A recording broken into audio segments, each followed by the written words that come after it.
Hey guys, welcome to CPL Fever. It's your host, Jack and Ijah Murray here, and today we are joined by the founders of Game Awareness, Sajid and Farshad Yaqubi. We're so excited to have you on, guys, and Game Awareness has been making huge waves and splashes in Canadian soccer, helping youth players and pro players alike with their innovative training. So we're so excited to have you guys on. So how are you guys? We're good. How are you guys doing? We're great. That's awesome. Yeah. I was gonna say, like, right now our we go all over Ontario, so not just Hamilton. So sometimes we're in Vaughan, sometimes in Toronto, and we're actually trying to find our own facility. Hopefully in the future, that's our long-term goal. Yeah. Okay, so you guys travel around the whole area there, right? Exactly. Yes. Yeah. Awesome. Okay. Yeah, cool. That sounds great.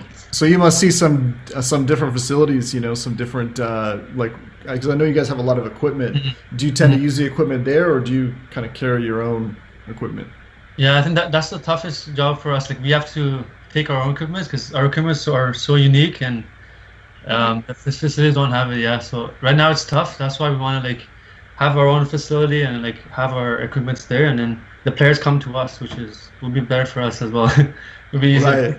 Right. Well, we'll get into the equipment a little bit later, but first, what we want to do is just kind of, understand, the background of where you guys came from, Sajid and Farshad. So, how did you guys fall in love with the beautiful game? I guess I'll start. Well, both of us played a lot of sports when we were younger. Every name all the sports we played it. The only good sport we liked that we were good at was soccer. We played hockey and we're horrible at it. Basketball, we're horrible at it. Soccer was the only good sport. And yeah, and what I like about soccer is just it's simple and anyone can play it.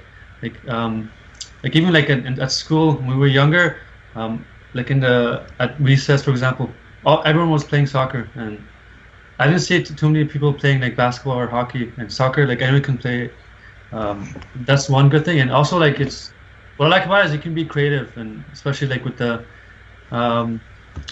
what you guys are doing as well. I saw his training as well. You guys do some footwork with Eddie Johnson. I like those stuff as well. Yeah. You can be creative with the stuff with soccer, which is what made us love soccer, I think. Yeah. Yeah, I love that you can be so creative with soccer and try out all of these different moves and stuff. And yeah, those Eddie Johnson drills are such a fun way to be creative. Yeah, and I was watching your videos. I'm like, wow, he's so quick. Thank you. Yeah, keep that up. Yeah, so I just want to touch on a point you mentioned there, because soccer is such an easy game to get started, even if people are totally unskilled, and yet the more you get into it, you realize there's so many different layers, and then there's that whole level of where you guys are at, which is really kind of focusing on the game awareness and being able to increase the speed of play, and you need to have a certain level of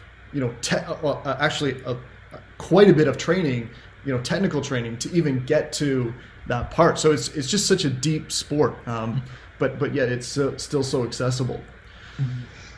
So I understand that your father played professional soccer, right?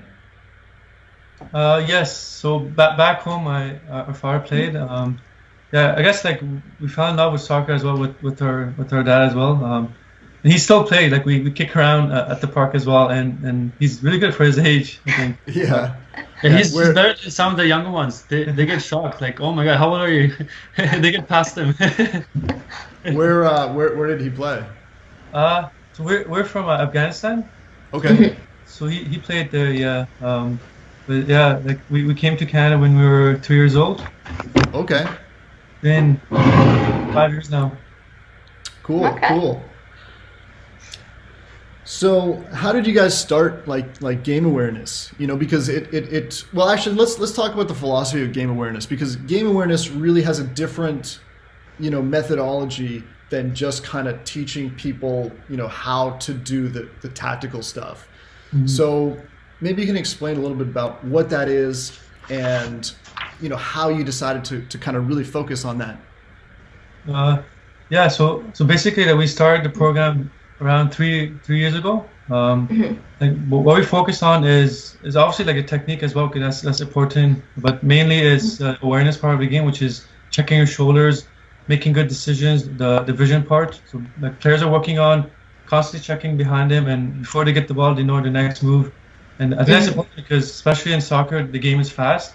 As you get older, like you have less than a second on the ball, and I think we noticed in Canada, not many players are checking the shoulders. They always get the ball, then they look behind them, they lose the ball. So yeah, I guess like we also went to Europe, Holland, and we saw players that they were really aware that when we came to Canada, there's a big difference. We're like, let's make a program that actually players in Canada can work on being aware on the field as well, and we can actually catch up one day with European teams as well. But yeah, the main thing of the program is like the philosophy is making players a habit of like keep being aware on the field, making good decisions, and like the drills we do is specific on like on just checking your shoulder and your body position, your first touch as well.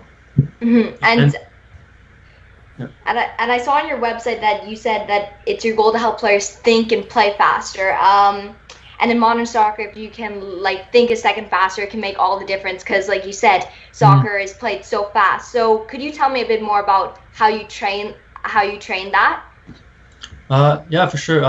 Well, our drills are designed so that they have to think quicker.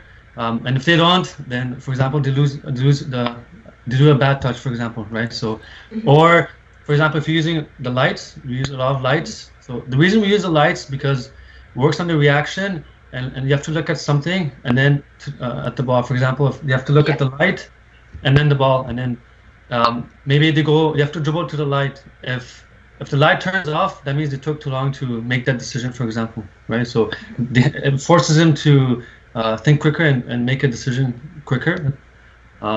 And also like our new technology, which is the robot. I don't know if you saw our videos online with the robot that moves around. Yeah, I saw that. All the kids like the even like professionals, when we use them with the professionals, like, oh, that thing moves. They get shocked.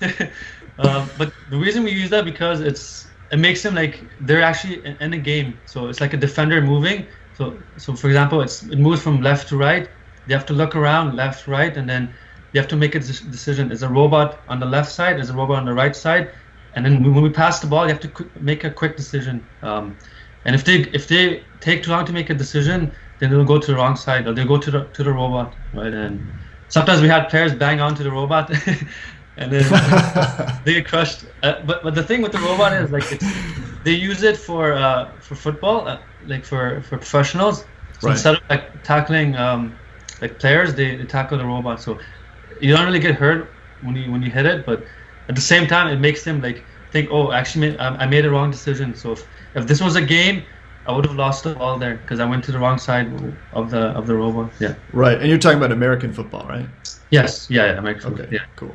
Yeah. All right. Cool. Yeah, they have like 6 or 5 of these robots on the field moving around. Really? Okay. But it makes sense. Like they don't get injured, or they don't get a concussion as well, which is a good thing, I think. Yeah. Right. Yeah, that sounds pretty.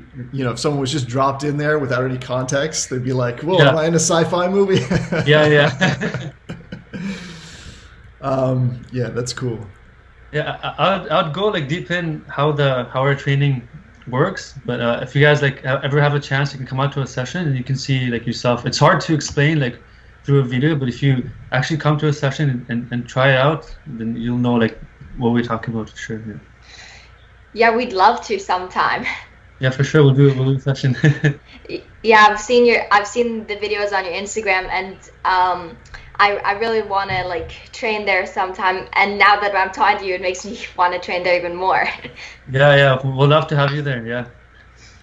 So how did you guys develop that idea that obviously as your father being a professional, as you move up the level, like speed of play, each level you go up, you have less and less time, you need to make quicker decisions, and how did you kind of get to the point where you really wanted to kind of focus on that, training that quickness? Was it that you saw that the club teams here weren't really focusing on that. They were kind of more focused on just the straight tactical work or just scrimmages, and they weren't really kind of focusing on preparing them for the next level where they're going to have to be able to, make a decision quicker, read the inputs of what's going on around them faster. Mm-hmm.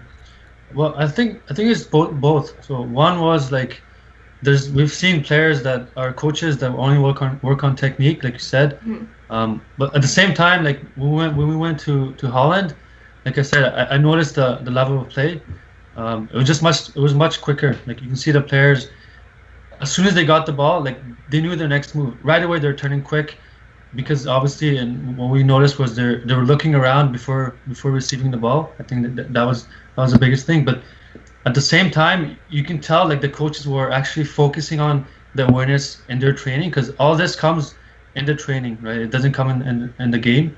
It comes in the training, and we also talked to some of the coaches there, like in Holland, and they talked about, like they say in training they have stuff like what we have. They have the lights and they have all this reaction stuff to make them think quicker. And the whole point I think they were talking about was they want the players to actually think about awareness, because I was talking to some of the coaches here in Toronto, and they were saying like they actually work on awareness with their players in the clubs, with the youth teams here, but the players don't know. And I was like, what? If the players don't know, then how would they think about awareness in their game, right? And that's the difference, because what we want here is we want players to actually think about awareness, and we want them to know like you're working on awareness. And if they know they're working on awareness, then when they go to the game, they have to think about what they did in the training, and then it'll be like, and they can just think about it right away. Yeah.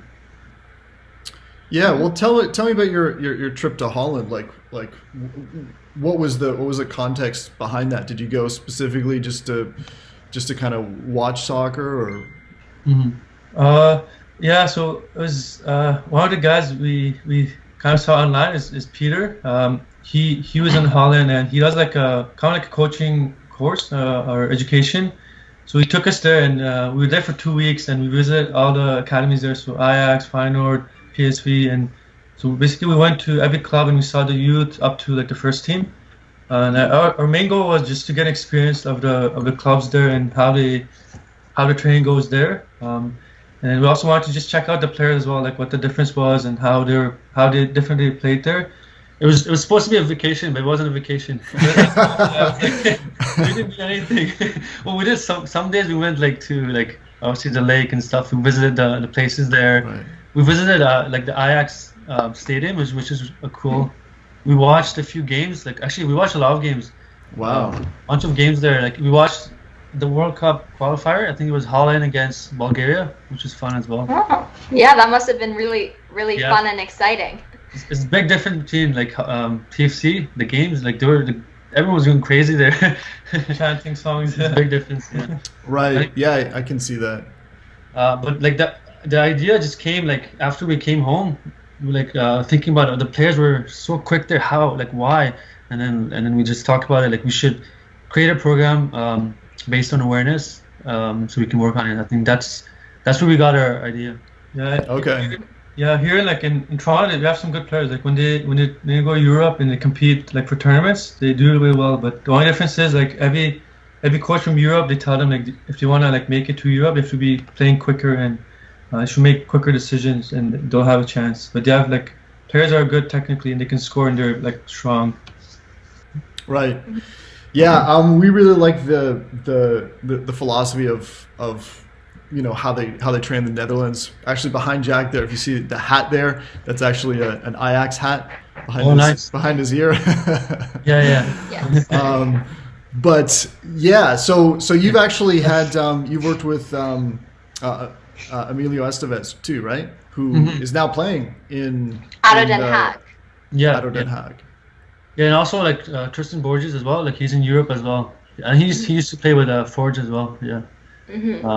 Yeah, and when we did a session with Emilio, when we made a video, I don't know if you guys saw it, and he was talking about like, especially at this position, he has to think quick and play quick, and he thought our program actually helped him with just one session, and he was we did the session just before he left to Europe, to Holland. And I was messaging before. I told him like, let's do a session. It'll prepare you for when you go to Holland, because obviously Holland is much quicker and you have to think quicker.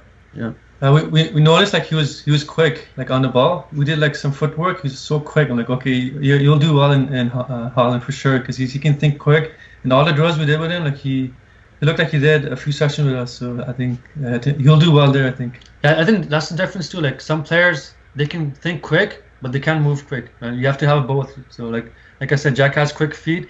If you can think quick, and if you can make that move quick, and then like be one of the top players. Yeah. Yeah, but I've been trying to focus more on like when I'm training by myself, like on the awareness and just like knowing what I'm gonna do. Yeah, so I think that like game awareness is so important, especially because if you watch these like big games in Europe, these players are always checking their shoulder and they always know what they're gonna do.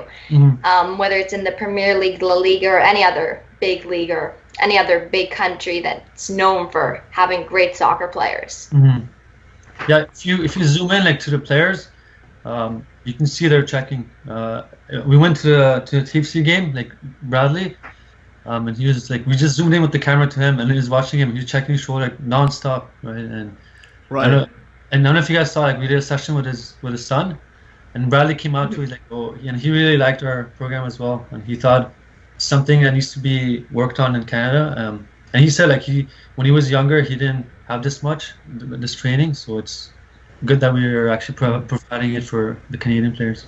Yeah, I've watched it. Yeah, quite a few TFC games, and yeah, I mean he's always checking his shoulder. Yeah, especially like he's in the middle. You have to be aware. Right, because he's right there at the base, in front of the back three usually what they play. But yeah, that's interesting. Yeah, so you've worked with Michael Bradley's kids. You've worked with Greg Vandy's kids. You work with a lot of people on Forge FC. So that's pretty impressive. That a lot of these people want to learn from you, because you're really giving value, I think, in a different way than what's happening at the club level, right? Could you say that? Yeah, a lot of players, like when they do a session from TFC, like they say as well, like they don't work on these stuff in their club or academy.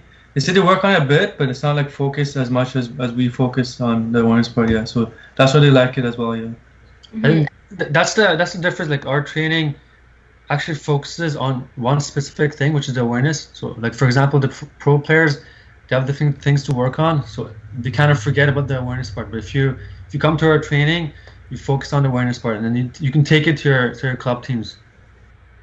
Yeah. So you guys can say that you helped Forge win the titles then. We'll say that. We'll say us. Well, I think the fact that we did so many sessions with York 9 players, like almost half of the team, I think we did a session. We did a few, especially with the younger players, Max, Ijah Halley, and a couple of the other players as well, Lowell. And Isaiah, so they're the younger players. They're actually stayed as well, right? For York 9 now. Right. Yeah, they've got a good core of young players that are coming through. So yeah, it should be interesting. Yeah, Ijah Halley, I really enjoyed watching a lot of the young players from York 9. I really enjoyed watching at the Island games. But I also I want to dive in a bit more about your equipment. So could you tell me a bit more about your equipment? Yeah, so basically we have a lot of equipment. Like we have a lot of equipment that we built up from the 3 years. We started with just the iPad. So the iPad was just different letters flashing, different colors, and players were checking the shoulder to say the letter or color. And then we got the blaze pods, which is the lights, the reaction lights, and then the ball launcher, which is players love that because it goes like fast speed. That one goes like 80 miles per hour the fastest. So that's pretty cool. And then the robot. We also got like the Synaptic vision glasses. So the vision glasses, I don't know if you saw, like basically when the players put the glasses on, there's flashing effects, and it helps them like focus more. So it gets dark for maybe 1 second, and as the level goes up, it goes darker longer. So players have to focus more. When they take off the glasses, they can see more clearly. So those kind of equipments. We also do like off-field vision tests as well. So that's a new equipment that we got. Like we test the vision of the player. So they do different games like on iPad, and at the end they show the results of their like different parts of the vision. So depth perception, near far quickness. That's unique as well because the pro players love it because they get to work on their vision off field and then which on field to their awareness part as well. Yeah, your what you just said about your equipment seems like really, really unique. I don't think I've ever like heard of any other like training do that or have that type of equipment. So yeah, it seems really interesting and unique. And the lights, those would also work on fitness, right? Because you have to get there really fast and then. Yeah, the lights like well the way we use the lights is different compared to like other people that use it. Some fitness people use it as well. Like you said, you have to go quickly to it and then like you have to press or hit the light. For us, we just work on like looking at the light. So you're using your eyes. For example, if there's two lights, one on this side, one on this side, you have to check the shoulder to see which one is green. And then, for example, that's the open space. Then you have to turn to the open space. Okay. Stuff like that. Or, for example, I'll give you another example that we do is like there's a light behind him and there's like two colors, red and green, for example, and they have to check. So if it's green, they play back to their teammate. If it's red, they have to turn. So stuff like that. So we use it as a making decision, not like what you said, not the fitness part. Yeah. Okay. Right, and I find that really interesting because a lot of that, brings some randomness to it. Like the ball launcher, it shoots at with different spins and different speeds. Just because, sometimes the player in a real game might not have seen the person, kick that long pass to them, so they don't know how it is. So they're you're forcing them to react quickly to stimuli so that they can be able to react better on the field. Mm-hmm. Yeah, I like the ball launcher, like especially like when the speed goes up, the players are like, this is gonna be easy, and then the ball comes. Oh, then the ball just got past me. They think it's easy, but the ball goes so quick. Like when the ball goes from the ball launcher, it looks like it's going slow. When it comes close to you, boom, it gets past you. Like it's hard, like you said. It's like in a game, sometimes you can't see who's passing to you, but the ball comes to you, for example, right? You have to make a quick decision and then work on that touch. Especially in a game, like you're looking around and quickly you look forward, the ball's coming towards you, right? So you have to be ready for that touch. Yeah, like the ball launcher also like challenges them. So like obviously in a game, you don't get that hard of a pass, but if you can control like the 80 miles per hour, they can control a soft pass in the game. So that's what players like it. Like, oh, it's accurate pass, but hard to my feet. And I never get that in a game. But if I can control like 80 miles per hour, it'll help me in a game. Right. Yeah, and if you can control like a ball that fast, it's gonna help you a lot in the game and help you focus more on the awareness. Exactly. Oh, you know more than coaches here. Yeah, it's. I have to get you as a sync coach soon. Yeah, I mean, I really, that's the one thing that bothers me when I watch kind of practices is when I see kids, just kind of passing really lazy, really soft passes because, they're not improving. If they're just kind of not being monitored and they're just kind of passing and no one's really watching and they're talking. They're giving these soft passes. Like that's not going to replicate a game. They're not going to get better. Yeah. So all of your stuff really is what I love about the whole philosophy is it really is focused on kind of pushing limits. You know what I mean? Because arguably you could say soccer is one of the most difficult sports. Just because of the stamina, you know what I mean? Like the 90 minutes, the pushing, like you just run half the field and then you've got to put in a proper cross and put it on the right thing. Wow, there's a defender there. It's very demanding. So I love that you've kind of found a way to kind of push the limits and of time and make the players make a quick reaction. And I'm sure that you can see after someone's even done just a few sessions, they would probably improve dramatically their speed, right? Mm-hmm. Yeah, actually, we had a player. I think he was 15 or 16. He went to the US now. He did one session with us, and then he messaged us a couple of weeks ago, and he said, I did one session with you guys, and then I went to the US and I made the MLS team. and he thanked us about us. Like said, like he actually was thinking about the awareness part and his practices and his training and like the tryouts. And he said like he was like one of the best players there because he was, maybe he's not the fastest or the biggest player there, but he thinks the quickest. So if you can think quick, you don't need to be like the fastest or the biggest there, the strongest, right? Especially you can see like in Europe, there's so many players.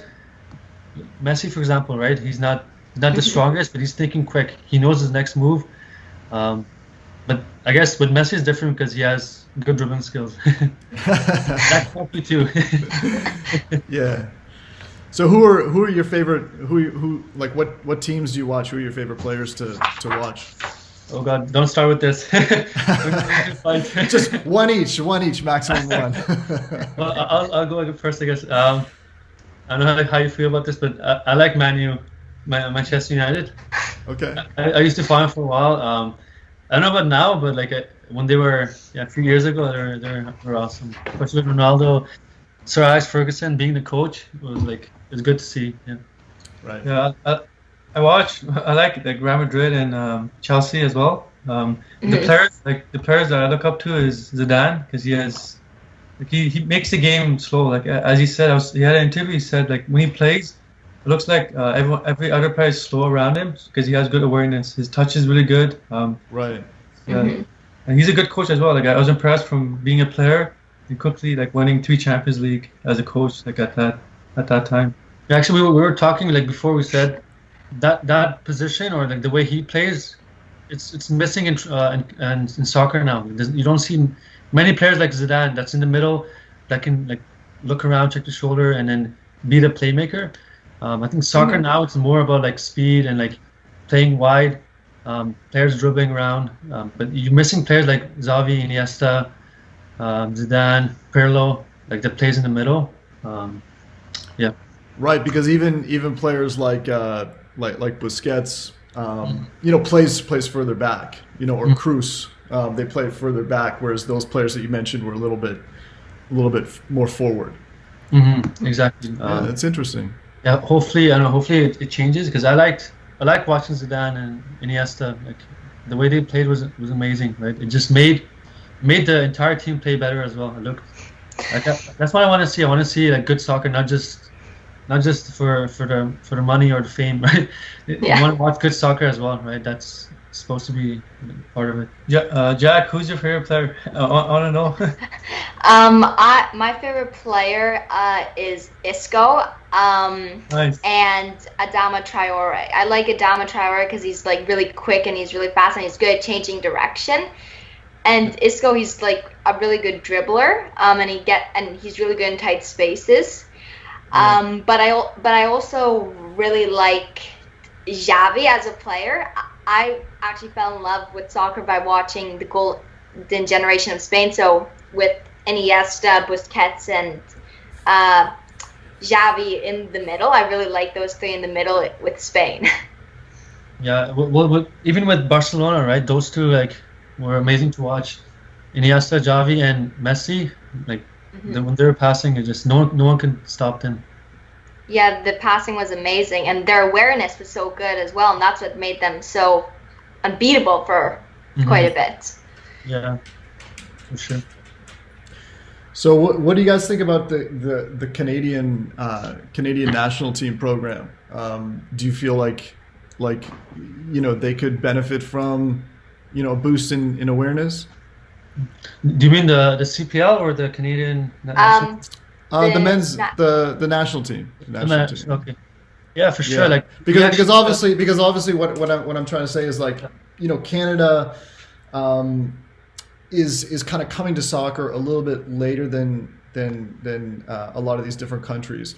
But with you guys kind of bringing some of these techniques over, and the increase in some of the stature of the players. We're looking to get Canada, to potentially move up higher in the future.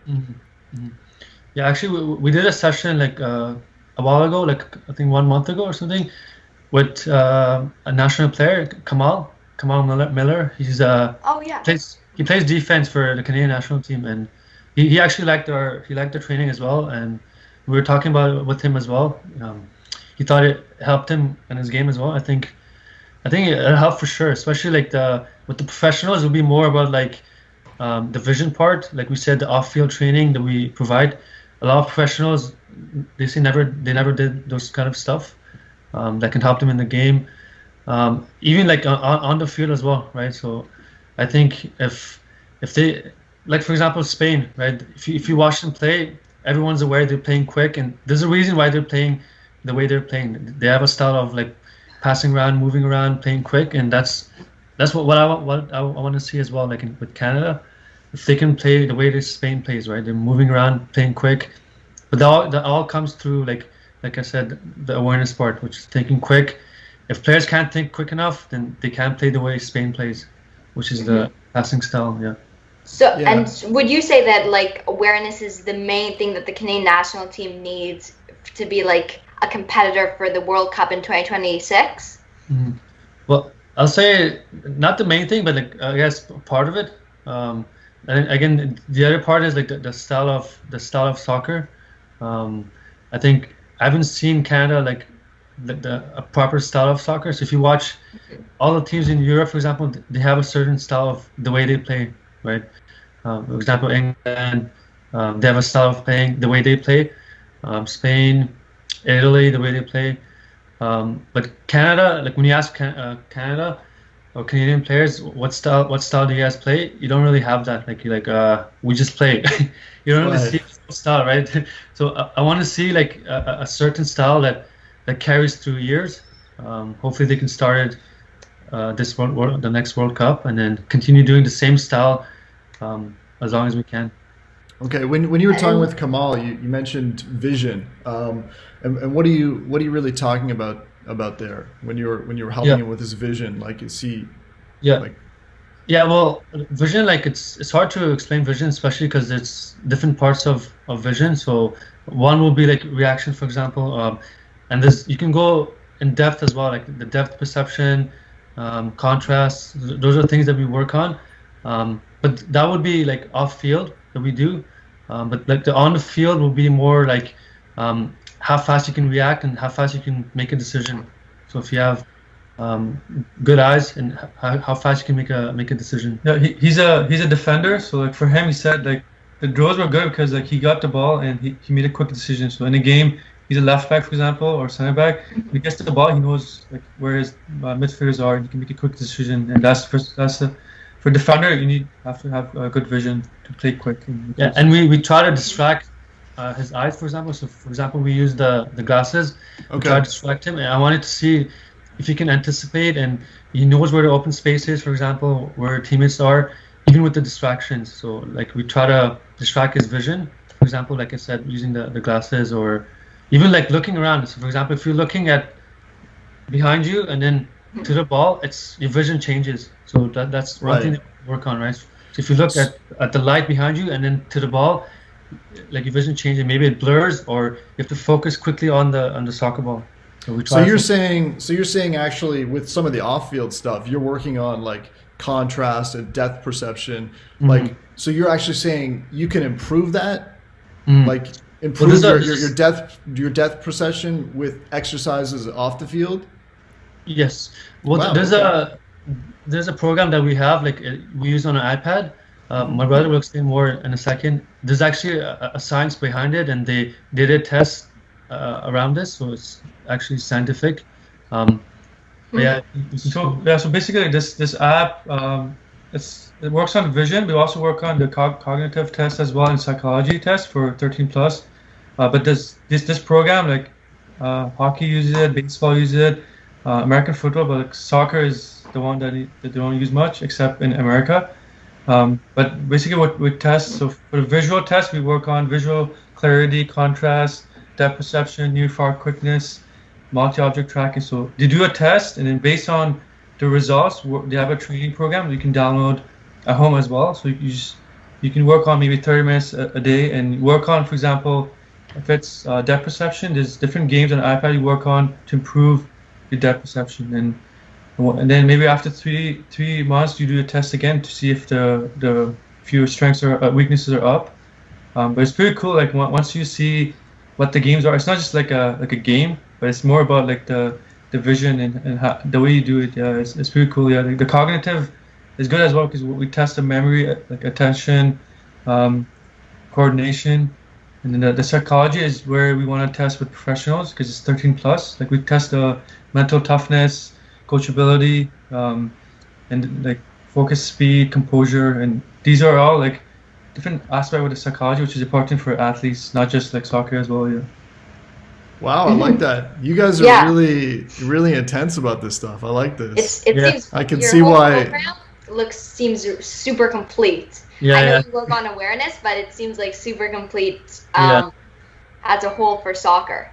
Yeah, I think that makes the difference between like our training compared to the other trainings, because we do the off-field and the on-field, right? So off-field is more like the vision part, because it's hard to train your vision on like on the field. You can do just a little bit. You can work on like with the glasses, like I said, or like looking around, but the off-field just helps you improve on it. But yeah, which is geared more towards professionals, I think. Okay. Yeah. And I wanted to get your guys' opinion on the CPL. So what do you guys think of the CPL? I think it's a good start to like pro players, and when it first started, we had so many young players ask us about us. Like they said, what do you guys think of the CPL? Is it a good pathway to being a professional? And I told them like it's one way to be a professional, and I think it's a good start. I know it's tough, especially now with the COVID. Like a lot of players I heard are not making as much money because there's no fans and everything. Right. Which is the tough part, but I think they're going to a right direction. Yeah, like even like we went to Holland. Like they had the first league, and then they had the second league, which is like the kind of like the CPL. So it's a good pathway as well for like the youth.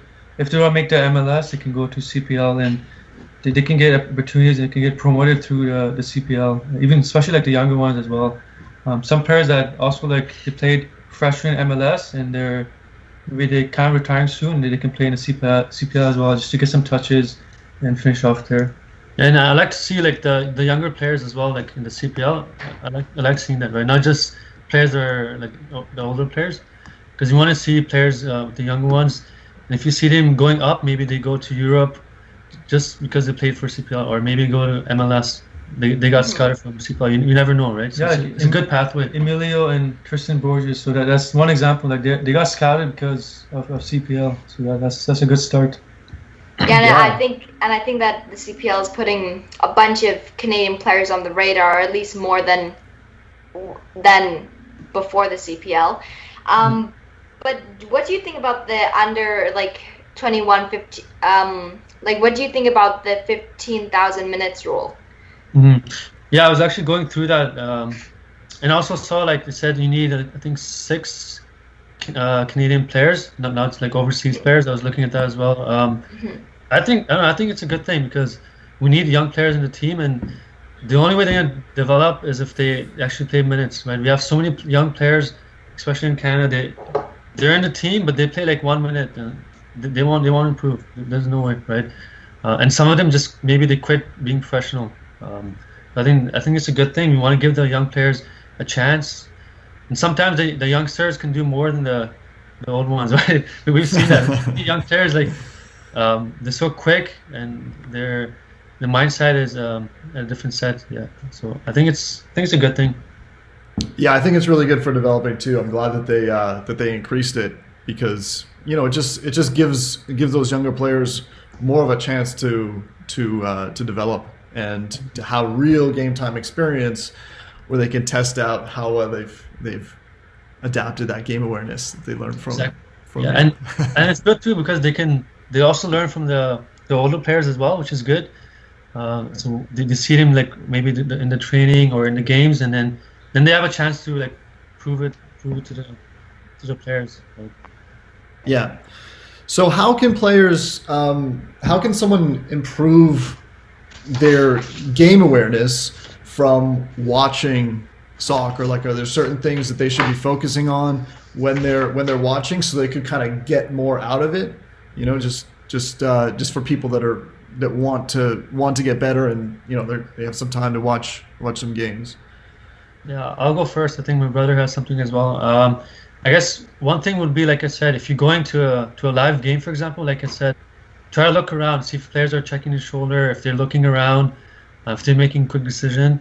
And then the biggest thing you can look at is like your body position. So if you notice players, they check the shoulder, then they open up the body so they can see the entire field. And you can see pro players, a lot of them are doing that. They're looking around, they keep switching their body position or turning the body position so they can see the ball, their teammate, and their first touch like to an open space. That's what a lot of players are missing with the young players. They're always facing like their net and they're not opened up properly. So, and that's one thing you can look at, like when you're watching a game, your body position, your first touch, looking around. For me, it's like for first start to look at like the center mid, because you can see like their head moving. But yeah, like you can also look at different positions as well, like at the defender if they're making good decisions. You can look at like the best players to get an idea, because you can see like them making less mistakes. You can also watch like different games, because you can watch maybe a league that's behind like Premier League, the lower league, and then watch Premier League and you can compare like the players, and you can see how it's quicker in the Premier League compared to the lower league. It's every position as well. Like even as a goalie, like you have to have good awareness, because you need to know your next move, who you're passing it to. Even like if you guys know what futsal is, like playing futsal. Yeah, Yes. that's important as well. Like awareness, it's a short space. You have to think quick. So watching futsal, you can see players making quick decisions. The ball like can go out in a second. And there's players on you nonstop. So you can see players making quick decisions. The first touch, and yeah, that's. Have you played futsal, Jack? Yeah, my academy here in Nova Scotia, actually on the Saturdays that we train, we do like half of the time we do like this futsal, and it's really fun. It's a 3v3 futsal, and what I really like about it is what you said, is that you don't have a lot of time on the ball, so you have to make quick decisions. So I find that it makes me better as a player, and I really like playing futsal just personally, because I find it really fun just to have such a tight area and to have to make a quick decision and do something with the ball and work with your teammates. Well, both Mo Farsi and Mo Babouli were playing indoor the previous year, and I noticed that, particularly with Mo Babouli, who you've worked with. When I saw him come on in the Island games, I was like, wow, he just looks like he's just, like he's been playing indoor, like he's kind of a little bit like really comfortable with these like little touches and rolls, and just like he just looked very smooth, like almost Messi like, and yeah, so I noticed that as well. But you've worked with him too, right? Yes, yeah. We did a session a while back, and hopefully we'll do more like in the off season. And he's interested. When we talked to him, he said, we asked him if you want to do more sessions in the future. He said, yeah, of course, we'll set up something. Yeah, his shots are incredible. Like we just a shooting drill, like he scored every goal, I think, except one, like the whole one. Yeah. And when we did the session, like we focused more on his position. So for example, as a striker, we worked on like checking your shoulder and then turning and boom, touch, shoot. And that was, and that helps players as well. Like that's what we like. That we like to do is we want to work on different positions with each player. So if it's a defender, we work on like keeping your head up. The ball comes to you, you take a good touch to an open space. If you're center mid, you're turning or playing back to your teammate. If you're a striker, turning to shoot. So there's different for each position. There's different type of drills and the way we coach it. And what about wingers? Well, I guess wingers will be, like I said, it's the way your body position is. So you have to be opened up, because your first touch has to be forward. If a defender is in front of you, you pull back, right? But your body position has to be opened up, or else you can't see who's in front of you. If a defender is out, sometimes that happens. If a defender is on you, you're turning the other way. You have to check, make a play, make a pass, then open up after, for example. Okay. Right. Yeah, I noticed with we were talking about watching soccer, and I just want to kind of point out that it's just so different when you watch it live versus on TV. When you watch it live, you can really kind of watch a certain player and see what they're doing all the time. Whereas with the TV angle, it's a lot of that gets lost in translation, and you don't see, you can't quite learn the same way, I find. Mm-hmm. For sure, yeah. Yeah, that's why it's good to go like as many games as you can. Hopefully once the COVID is over. Have you guys been to any games? Yeah, I'm a ball boy for the Wanderers. So I get to like stay on the sidelines, and usually Daddy and my family is like in the stands close. So yeah, it's great to watch like the players.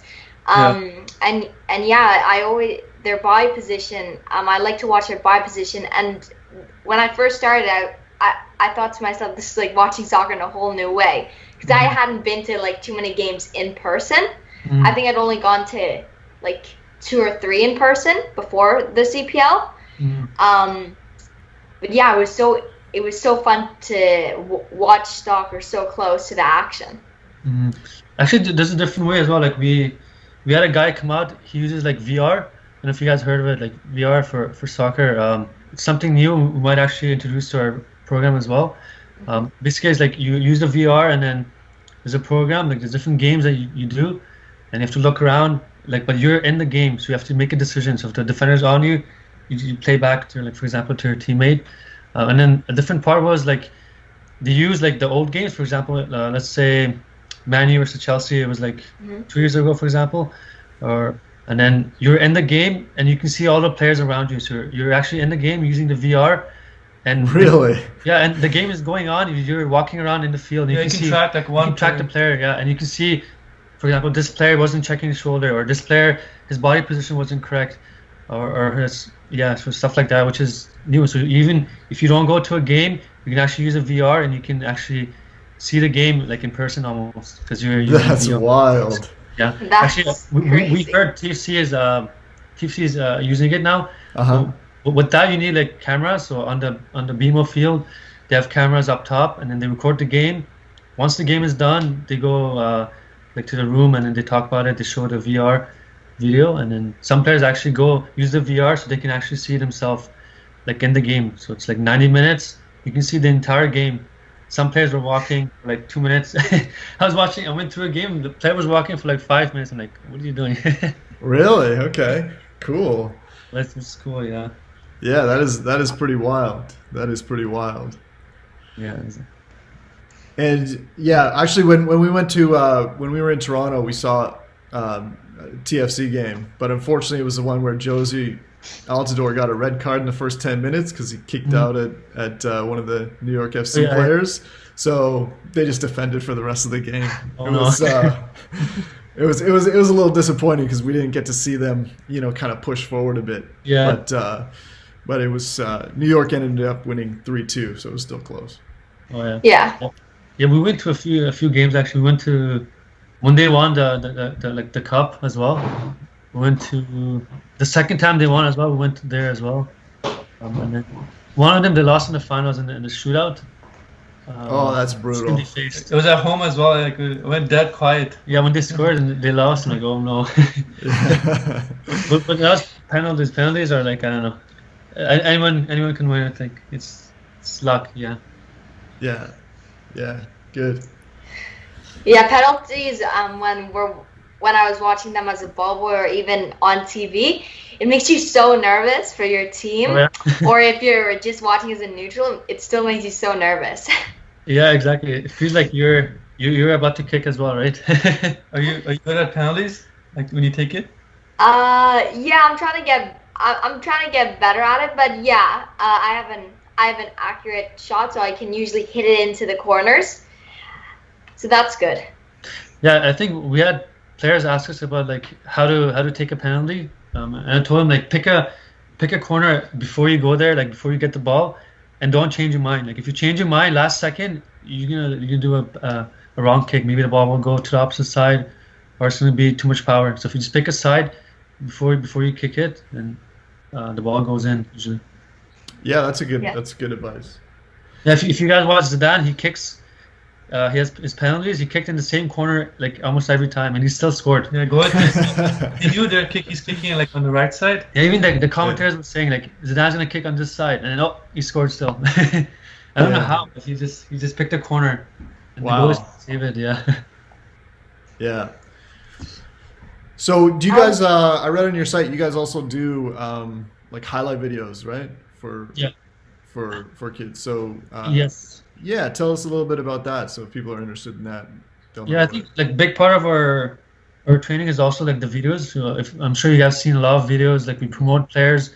We've done a lot of like for young players, we've done videos so they can use it like for in the future, for example, college or like for scouts, for example. So we do a lot of videos like interviews and stuff like that. We also want to start going to like games and record games for kids. So like you said, the highlight video. So basically we record the game, we zoom into that player, and then we make a video. So and I think that's one thing that's missing in Canada. A lot of players don't have like highlight videos, and you need that, especially if you want to go further into the game. If you want to get scouted, there's always scouts asking for videos. You have a highlight video, and if you don't have it, then it's hard to like look at them.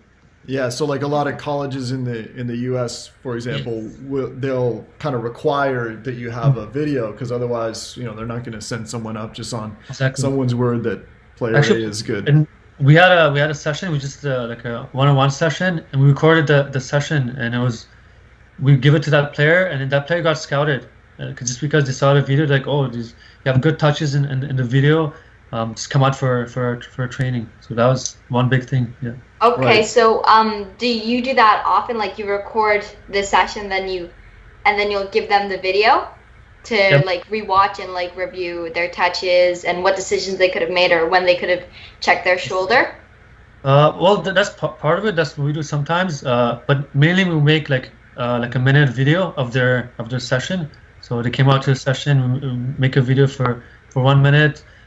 They can like show their scouts, for example, like their touches, their technique, even like the awareness part. They can see in the video. Yeah. And you had a player go to Feyenoord recently, right? Yes, KJ. We did a few sessions with him. He's an amazing player. We've known him like for a few years. He's a young player. He was training with Feyenoord for a few years. And when we did the session with him, he said he learned a lot from us, and he even said like in Holland, there's so many players that are being aware, and he thought it helped him as well. Yeah, the good thing about him was like he played up a lot, so he played like 2 years up or sometimes three years up, and he got challenged and like he took it, like he got pushed, but he didn't give up. And his dad was really competitive as well. He used to coach him like as well, and but he used to scream at him, but that helped him. Like he got better. Like we host like tournaments as well. So his dad would bring a team with his son and play, and No one can beat that team. yeah, they were all always undefeated. But he found himself, like he never gave up. He played like up as well. Yeah, he went to tournaments as well. He played 1 year up and 2 years up, and it was incredible. He kept up with the older boys as well. I think it's mainly his technique as well. Like his technique was really good, and his awareness part as well. So technique and awareness coming together, like you can, like I said, good things can happen. Okay, sounds like a great player. Yeah. Well, you'll see him on TV soon for sure. I can tell already. That's Nice. good. Yeah. Well, did you have any last questions, Jack? I don't, but I would Getting like close to to the top of the hour. do a quick rapid fire before we let you guys go. Okay, so this rapid fire is gonna be quick, and it's just some fun questions to get to know you better. That's one of my favorite parts of the interview. So my first rapid fire question for you both is: do you play FIFA? I do. He doesn't. Okay. I used to. If you could have lunch with anyone in the world, who would it be? It's a tough I one. thought of this, but I couldn't get an answer. I'll say Ronaldo. Okay. Wait. I- Wait, which Ronaldo? Brazilian Ronaldo or Portuguese? Yeah, I'll say the new one. Just Okay. talk to him like about his Okay. career. Yeah. I'll say Alex Ferguson. Okay. I'll talk about his coaching career and how he's an amazing coach. Okay. Do either of you have a nickname? Or is it? Coach S, Coach F. or the twins. Yeah. You say the Yeah. twins, then yeah. I don't know. Okay. do you have a favorite coach? Well, I know you love Sir Alex Ferguson, but do you like any other coaches? And Yeah. Well, both of us was talking. Yeah. I think when we were younger, like in high school, we played. There's a coach. His name is Anthony Capitoso, and he's actually the TFC director now. Academy director. He's like one of my favorite coaches because we learned so many things from him. Watching him coach made us coach as well. So I think that was after a year we started coaching because of him. So that's Okay. for sure. Yeah. Okay. And what is one superpower you'd like to have? Go first. I'd say if I can get invisible. Invisible. That would be cool. Okay. I'll say fly. I can fly. Okay, those are both really cool superpowers. See, and I want to point out that neither of them said super speed because they both know how to be so fast, right? They've already got that. They've already got that superpower. Yeah, I was just saying it was too obvious. So I wanted to get something new. Okay, and do you cook? And if you do, what is your favorite thing to cook?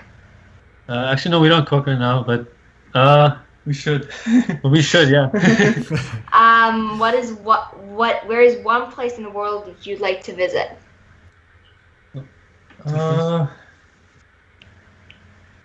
I'd say I want to visit Iceland. Okay. So many good things about it. I want to go check it out. Yeah. I'd say somewhere like in Europe where we haven't been to, maybe Italy or Germany. Watch soccer, yeah. Yeah, those both sound like some really fun places. And just something quick on Iceland. Iceland's been doing really well on like the international stage recently. Yeah, exactly. They're small too. Yeah, they're a small country, but they're doing amazing. Yeah, Yeah, I know. And what's your favorite movie or documentary? movie documentary. I guess mine would be the Pele movie that came out. Okay. It's so awesome to watch, and yeah. I'm gonna say, I don't know if you guys know this movie. Do you guys know The Kite Runner? The Kite Runner. No, I've read the book, but I haven't seen the movie. Oh yeah, the movie's really good. Yeah. Because it's based on like where we're from. Right. Okay. It's about his experiences and it's a good movie. It's not a documentary, but it's like I think it's a movie, right? Yeah. Yeah, I just remember they had like the glass on the kite string. Yeah. So but they don't do that in Canada. Yeah, there's a lot of kites in Afghanistan. Yeah, like where we're from. That's Nice. Soccer and kites. Soccer and kites, yeah. And kite flying is competitive, right? You get out the glass, Yeah. cut the other strings. Yeah, cool. And what are 3 words to define you? Define me, would be we're competitive. we like to compete. I guess we'll say hard worker because like we work hard for anything we do, and we're funny. For me, I'll say unique. Like I'm different. Like that's why like even with our training, it's different. Like I don't like doing the same exact thing as other coaches, and we want to do something different. So unique. We'll say we're smart. I feel weird saying that, but okay. And the last thing would be, I guess, we're caring. Yeah, I definitely see those traits in you guys. And my final question for you both, it's kind of more of a wrapping up question than a rapid fire question. But I know you already said that you wanna have your own facility. But what are your goals for the next 5 to 10 years? Mm-hmm. I guess for me it will be like for Canada or Canadian youth teams using our training and like thinking about awareness. So that's one part of it, and we want to bring a change in Canada. And then like you said, we want to make a facility so players can come to us, and hopefully also like working with different clubs in Ontario. So if it's the youth teams or like the CPL teams or Toronto FC, just bring our training to their clubs. And helping the players there. Yeah, and we want to hopefully make this full time. We do this for like part time, but and we love it, so we want to hopefully make it full time in 5 to 10 years. Yeah, because we also do like different stuff. It's not just the training part. Like I said, the videos, and we also do like tournaments for the younger ones. So we do a lot of soccer tournaments, and hopefully we can make it full time. Okay. Yeah. Well, I think you guys have something really special here. Like obviously, the players that have the opportunity to work with you, and can kind of get in touch would be lucky to be a part of your program. What's the best way for them to get in touch with you? Through Instagram, through your website? Yeah. So one will be like our Instagram page. That's like our biggest page. We have like over 5,000 followers. We started with like 30 followers, but with the last year it grew really fast. Like a lot of people heard of us. So it's game_awareness, game awareness on Instagram. But also we also have a website. So it's gameawarenesstraining.com. That's our website. But yeah, so if you check out our website, you can see all the information, how to register for our trainings, and you can see a lot of videos and pictures as well, like on our website. Okay. I want to ask before we go, how long have you guys doing this? I know the way you're talking, Jack, it's been like maybe 10 years. Well, my dad and I, like, we would watch like a lot of big European games. So sometimes on my YouTube channel we'd put up a review or a preview of it. But when we first really started CPL Fever and we started going more into like players' journeys and started interviewing people, that was in quarantines. Okay. I'm not sure exactly what month of quarantine it was, but I think it was one of the first months that at least we had quarantine in Nova Scotia. Would you consider being the TSN host? Like you can talk. I see you being a TSN or commentator. Yeah, that would be fun. I think that it would be really a fun thing for my dad and I to like have a live stream of a game on, and then someday just like do this like commentating thing, a double commentator thing. I've been thinking that would be fun. We're not gonna do it like now, but I just always think about that sometimes, and that would be kind of fun. I just had an idea. We do like volunteer contest challenges, like with professional players. We did a volunteer challenge with like 9 York 9 players. We actually come on like do a commentating for them. Like, it'll be cool. Yeah, that sounds really fun. Because we do a challenge and we give out like trophies to the winner. So there's different challenges. Maybe you guys can do something that'd be cool. Nice, yeah. We'd be up for it for sure. Sure. Yeah. And yeah, guys, I think what you guys do is really awesome. I love that you're getting results even out of professional players, even just with one session. I mean, that just tells you that you're really onto something. And I wish you great luck in the future with this. We'll keep in touch, and we'll put links to your contacts so people can get in touch if they're in the area and they want to train with you guys and kind of take that special experience. Yeah, sounds good. And thank you for having us as well. It was fun. Yeah, we really enjoyed talking with you, and just like what Dad said, what you have is so special, and your training is just so amazing. And from what I've heard and what I've heard, I really want to go to one of your facilities and train. Yeah, we'll do it for sure. Yeah, one day. Don't worry. Yeah, thanks again. Like we enjoyed it, and even like talking about it inspired us as well. Like talking about our training inspired us to work harder and take it to a next level. Yeah. Great. Well, I'm excited for you guys, and thanks for doing this interview. Yeah. We'll be in touch. All right, take care, guys. All right. Bye. Thanks, guys. Okay. Bye-bye.